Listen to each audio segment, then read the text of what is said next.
yo os lo enviaré. Qué linda promesa, la promesa del Espíritu Santo. Entonces, ¿por qué la promesa no se cumple? Es que a veces nos olvidamos de leer el siguiente versículo, el versículo 8. ¿Y qué dice? Y cuando Él venga, cuando el Espíritu Santo venga, convencerá al mundo de pecado, de justicia y de juicio. Entonces, ¿por qué no se cumple la promesa?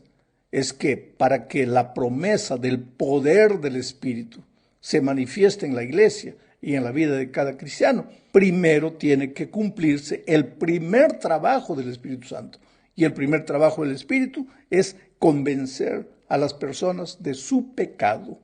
Yo he escuchado muchas explicaciones con relación a esto y generalmente la gente dice, sí, pero eso de convencer al mundo de pecado quiere decir a los pecadores que todavía no conocen la palabra de Dios. El trabajo primero del Espíritu es convencerlos del pecado para que ellos vengan a la iglesia. Puede ser entendida de esa manera, pero en el mundo están los pecadores y los que un día abandonaron su vida de pecado y vinieron a la iglesia. El mundo no está formado solo por la gente que no conoce a Jesús. En el mundo estamos nosotros también, los miembros de la iglesia.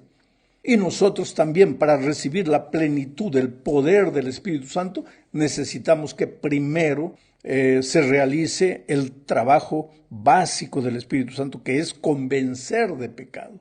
Desde que yo soy niño me acuerdo la iglesia ora de noche, hace vigilia, hace ayuno, hace oración, clama a Dios, Señor, mándanos la lluvia tardía del Espíritu Santo, mándanos la lluvia tardía. ¿Qué es la lluvia tardía del Espíritu? La lluvia tardía es el poder final para vencer el pecado completamente y para proclamar el Evangelio al mundo. Todos queremos esa lluvia tardía. Pero antes de que la lluvia tardía venga, tiene que venir la lluvia temprana. Y ahí nosotros decimos, sí, pero la lluvia temprana ya vino para la iglesia primitiva en el día del Pentecostés. Espera un poco, querido. En la historia eso está correcto. La lluvia temprana vino y la lluvia tardía vendrá en nuestros días. Pero nosotros no somos solo historia, nosotros somos seres humanos, experiencia. Y en nuestra propia experiencia, para que la lluvia tardía venga, para que el poder del Espíritu venga, poder para vivir una vida victoriosa y poder para predicar el Evangelio, primero tiene que venir la lluvia temprana. ¿Y qué es la lluvia temprana? El primer trabajo del Espíritu Santo. ¿Y cuál es el primer trabajo del Espíritu Santo? Aquí Juan 16:8 da la respuesta. Cuando el Espíritu Santo venga a mi vida, lo primero que va a hacer es convencerme de mi pecado. Ahora, si yo no acepto el trabajo que el Espíritu Santo hace en mi vida, mostrándome que lo que estoy haciendo, o lo que estoy pensando, o lo que estoy sintiendo es pecaminoso, ¿cómo es que yo quiero que venga la lluvia tardía? En una junta de iglesia, cuando un anciano se levanta malcriadamente y quiere llevar la iglesia para un lado, o cuando el otro discute con propósitos que solo él sabe y él es consciente, no me vas a decir que el Espíritu Santo no está hablando al corazón, no está mostrando el camino. O entonces, la persona que se endurece completamente a la voz del Espíritu Santo, pues ha cometido ya el pecado contra el Espíritu Santo. Y Dios nos libre de eso. Pero cuando estamos ahí, a veces en nombre de Dios, queriendo defender las cosas de Dios, pero todo con rabia, todo iracundos, faltando el respeto, agrediendo, ¿qué Espíritu Santo es ese? No me vas a decir que el Espíritu Santo no habla al corazón. Lo sientes, pero no le haces caso. Ahí en la noche de ese sábado estás clamando a Dios en vigilia y ayuno y oración que te dé la lluvia tardía del Espíritu Santo. Ahora, si en la mañana te dio la lluvia temprana y no quisiste, si en la tarde, en la hora de la junta de la iglesia, te dio la lluvia temprana y lo rechazaste, ¿cómo quieres la lluvia tardía? Entonces, ¿por qué la iglesia carece de poder? Del poder del Espíritu. Porque todavía no le permite al Espíritu hacer su primer trabajo, que es convencernos del pecado. ¿Y cómo trabaja el Espíritu? A través de la conciencia, pero de una conciencia que es alimentada por la palabra de Dios. Porque tu conciencia también puede decirte una cosa, pero estás alimentado de las influencias de la cultura de nuestros días y ahí no hay Espíritu Santo que está hablando a través de tu conciencia. Pero cuando tú eres un hombre de Dios, tú buscas la palabra de Dios, Entonces tu conciencia es sensible y a través de la conciencia Dios te habla y te dice, hijo, no, no es aquí, no es por este lado, es por este otro camino. Por eso la promesa es, entonces oirás atrás de ti palabra que te dirá, este es el camino, andad por él. Es el trabajo del Espíritu Santo. Hablemos ahora de la iglesia primitiva, una iglesia llena de poder.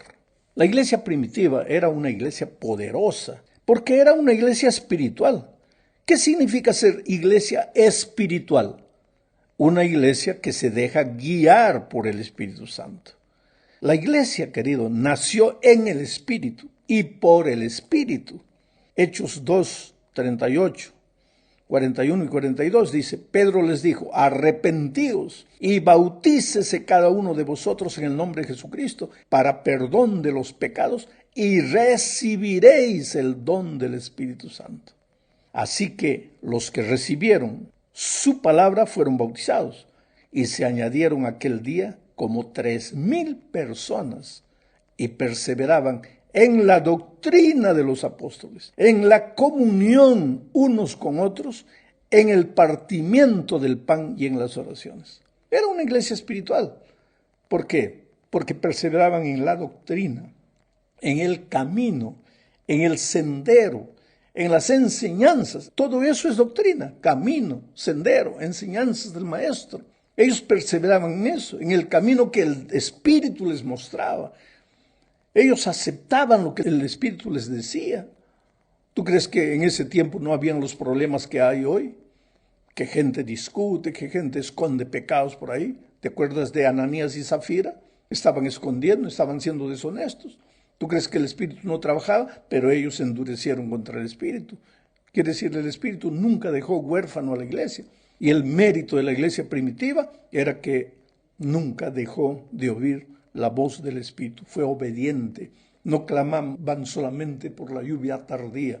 Ellos permitían que la lluvia temprana hiciera su primer trabajo en el corazón, mostrándoles sus errores y ayudándolos a corregir esos errores.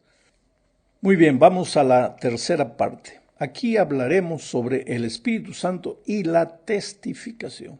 Cuando tú te dejas guiar por el Espíritu en tus caminos, en tu manera de ser, de vivir, de conducirte, de hablar, de proceder, cuando eres un hombre manso y humilde porque el Espíritu reproduce en ti el carácter de Jesucristo, entonces el Espíritu te va a guiar también en la obra de la testificación. ¿Te acuerdas de lo que pasó con Esteban? Estaba siendo apedreado, pero estaba lleno del Espíritu. Y en medio del dolor, en medio de las heridas, en medio de la flagelación humana, él veía el cielo abierto. Y su testimonio fue poderosísimo. Tú sabes que un joven llamado Saulo de Tarso estaba ahí cuando estaban apedreando a Esteban. En ese momento no hizo nada, pero el testimonio de ese mártir fue trascendental también para que más tarde él entendiera que estaba persiguiendo a Jesucristo. O sea, cuando el Espíritu te lleva a vivir una vida de humildad, una vida de coherencia, cuando tus compañeros en la fábrica donde trabajas, en la empresa donde trabajas, en la universidad donde estudias, o en la casa, cuando tus familiares ven que eres un hombre, una mujer lleno del Espíritu Santo, entonces ellos van a ser tocados también, van a querer ser como tú, te van a hacer preguntas y tú vas a tener la oportunidad de hablarles del amor maravilloso de Jesús. Ahora, ¿te acuerdas de Felipe? Felipe era un hombre espiritual. Espiritual porque se dejaba guiar por el Espíritu Santo. Y un día el Espíritu le dijo, ve, por aquel camino en el desierto viene un hombre leyendo la palabra y no entiende. Y ahí el Espíritu lo transportó a Felipe y encontró al hombre. Y tú conoces el resto de la historia. Cuando tú eres un hombre espiritual, el Espíritu te lleva, el Espíritu te conduce para encontrar personas que están con hambre y sed de la palabra de Dios. Hay mucha gente que me pregunta a veces, pastor, ¿de dónde saca usted tantas historias? Con las pocas personas que converso a veces es extraordinario. Cada una tiene una historia interesante. Cuando tengo la oportunidad de estar a solas con una persona o con 2, 3 personas y puedo conversar, una de las cosas que me gusta preguntarles es cómo se convirtieron. Y cada uno tiene una historia extraordinaria. ¿Por qué? El Espíritu lleva a las personas al conocimiento de su palabra. Y el Espíritu de alguna manera me ayuda a mí a encontrar esos testimonios, porque sabe que en la hora de la predicación esas historias son elocuentes para mostrar el poder transformador de Jesucristo. Hablemos ahora del Espíritu, la palabra y la testificación. Esta es la cuarta parte de nuestro estudio. Sabes, querido, el Espíritu no puede nunca estar contra la palabra. Al final de cuentas, ¿quién inspiró a los escritores bíblicos para que escribieran las Sagradas Escrituras? Fue el Espíritu. Ahora, si el Espíritu inspiró al escritor bíblico, ¿cómo es que el Espíritu va a estar contra la palabra que él inspiró? No puede. Tiene que haber coherencia entre lo que la palabra de Dios dice y lo que el Espíritu de Dios dice. Por eso la gente a veces corre peligro, porque muchos dejan la palabra de lado, no abren la palabra de Dios, pero se quedan esperando que venga la voz del Espíritu Santo. Y yo creo que Dios puede hablar a través de su Espíritu hoy, claro que habla, pero cuando no te dejó otra instrucción en la palabra escrita. Pero si ya te dejó la instrucción en la palabra escrita, ¿qué cosa quieres que te hable el Espíritu? Algo que está contra la palabra. Te voy a contar una experiencia solo para que tengas noción de lo que estoy diciendo. Una muchacha tenía 2 candidatos, 2 muchachos que querían enamorar, noviar con ella, tal vez casarse.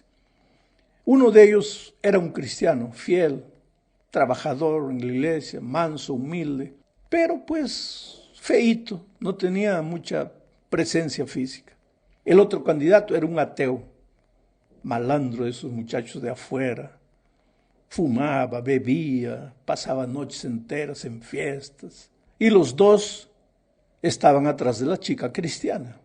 Naturalmente, el muchacho que no conocía a Jesús, que no quería saber nada con Jesús, era bonito. Entonces ella se encontraba entre la encrucijada. Acepta al manso, humilde cristiano, pero infelizmente feíto, o acepta al bonitón, pero que no quiere saber nada con Jesús, nada con la fe, nada con la iglesia. ¿Qué piensas tú que ella decidió? Bueno, ella le pidió una señal a Dios. Ahí viene el asunto del trabajo del Espíritu Santo. Hay gente que vive pidiéndole señal, señal, señal a Dios. Ella le pidió una señal a Dios. Le dijo, mira, Señor, yo no sé con cuál de ellos enamorar. Los 2 dicen que me aman y yo estoy indecisa. Entonces tú revélame, Señor. Mañana yo voy a salir a la universidad y el primero de ellos que venga con una camiseta de color verde, yo sabré que tú lo estás enviando para que ese sea el muchacho que yo acepte y me case. Ahora yo te hago una pregunta. Adivina quién apareció con la camisa verde al día siguiente. El muchacho que no quería saber nada de Dios. Pero ella dijo, Dios me respondió. Bueno, la historia es larga, se casó y después se divorció. ¿Por qué? Porque vivió una vida infernal. Porque hasta la luna de miel todo era maravilloso. Una vez que se acabó, ella vivió una vida triste, miserable. Y entonces se arrodillaba y le decía, pero Señor, ¿por qué me fallaste? Oye, ¿cómo es que Dios te falló? ¿Acaso la palabra de Dios no está escrita y dice, no os juntéis en yugo con los infieles? Ahora, si está escrito y dice, no os juntéis en yugo con los infieles, ¿qué señal le estás pidiendo a Dios? Si Dios ya te reveló en su palabra. Por eso es que yo a veces me preocupo cuando hay hasta gente dentro de la iglesia, gente espiritual que se levanta y dice, mira que esta noche Dios me reveló. Ahora, sería mucho mejor si tú dijeras, esta madrugada yo me levanté, estudié la palabra de Dios con oración y Dios me mostró aquí en su palabra el mensaje que voy a exponer para ustedes. Y entonces agarras el texto bíblico y expones para la iglesia el texto bíblico. Pero no, está entrando esa onda de misticismo, que Dios me reveló, que Dios me dijo, que Dios me inspiró. Cuando no está escrito en su palabra, yo creo. Pero si está escrito en su palabra, ¿qué te va a revelar? ¿Qué Dios te va a revelar para decir, Bueno, el sábado es santo, Dios me ha dicho que tenemos que ser más fieles en el sábado. ¿Acaso eso no está escrito en la palabra? ¿No está escrito en el espíritu de profecía? ¿Qué más revelación estás queriendo? Bueno, el sermón de Pedro el día de Pentecostés se basó principalmente en el Antiguo Testamento. ¿Por qué? Porque Pedro podría haber dicho, el Espíritu me inspiró, pero no, él agarró la Escritura y abrió. La Escritura para él era el Antiguo Testamento. Y mostró con el Antiguo Testamento que Cristo era el Mesías. El discurso final de Esteban, antes de ser apedreado, fue la historia de Israel en el Antiguo Testamento, la palabra de Dios. Pedro mencionó a Cornelio, antes de manifestarse, a Cornelio, que Dios ha enviado su palabra a los hijos de Israel, su palabra, la palabra escrita. Después él habló con Cornelio y le presentó el mensaje. El apóstol Pablo, ¿cuántas veces se refirió una vez y otra vez a las grandes predicciones del Antiguo Testamento sobre la venida del Mesías? O sea, los hermanos apóstoles de la iglesia primitiva eran hombres de la palabra, hablaban con la palabra escrita. Ellos podían llegar diciendo, Dios me reveló, Dios me manifestó. No, ellos abrían la palabra de Dios y era con la palabra de Dios que presentaban el mensaje de Dios. El Espíritu siempre estuvo presente cuando los instrumentos humanos presentaron la palabra de Dios a las personas. Porque en la palabra de Dios hay poder. Leamos esta cita inspirada. Mira, Educación, página 126. En la palabra de Dios está la energía creadora que llamó los mundos a la existencia. Esta palabra imparte poder, engendra vida. Cada orden es una promesa aceptada por la voluntad, recibida en el alma, trae consigo la vida del ser infinito, transforma la naturaleza y vuelve a crear el alma a la imagen de Dios. Ese es el poder de la palabra. Por eso predica la palabra, enseña la palabra, abre la palabra para tus amigos, abre la palabra para ti mismo. Llegamos al fin de este estudio hablando del poder transformador de la palabra de Dios. Hechos 16, 11 al 14 dice, zarpando pues de Troas, en Troas Pablo recibió la visión del ángel que le decía, pasa a Macedonia y ayúdanos.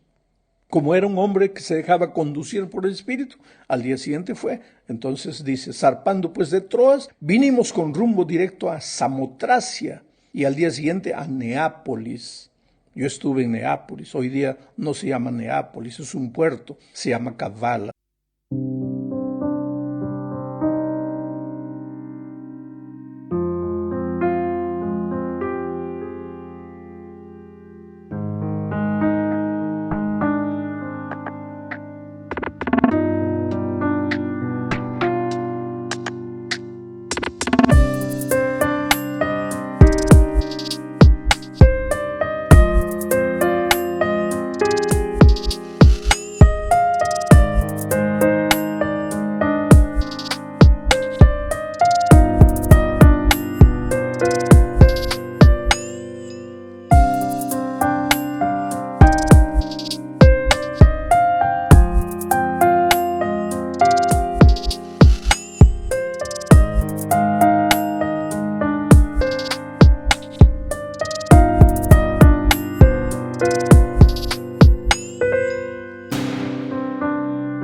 Mi esposa y yo nos alojamos una noche ahí y después al día siguiente nos dirigimos a Filipos porque está cerca, a pocos kilómetros de Neápolis, de Kavala, Filipos, en esta ciudad, mira.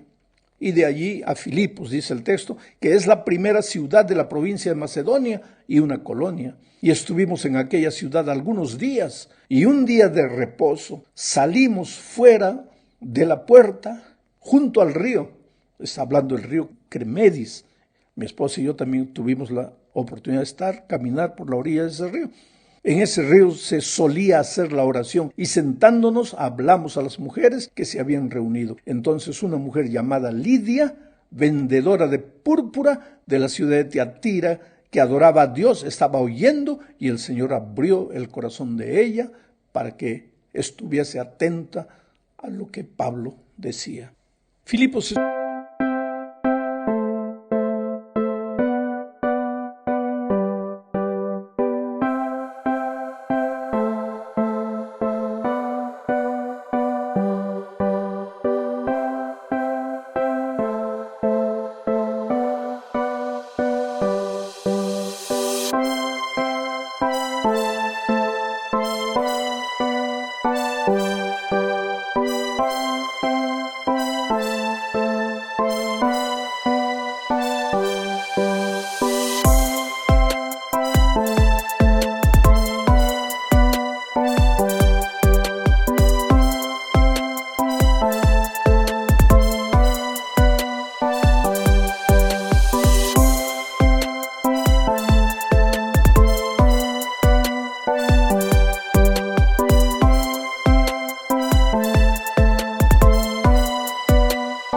una ciudad de milagros, ¿sabes? Ahí el poder transformador de Dios hizo maravillas.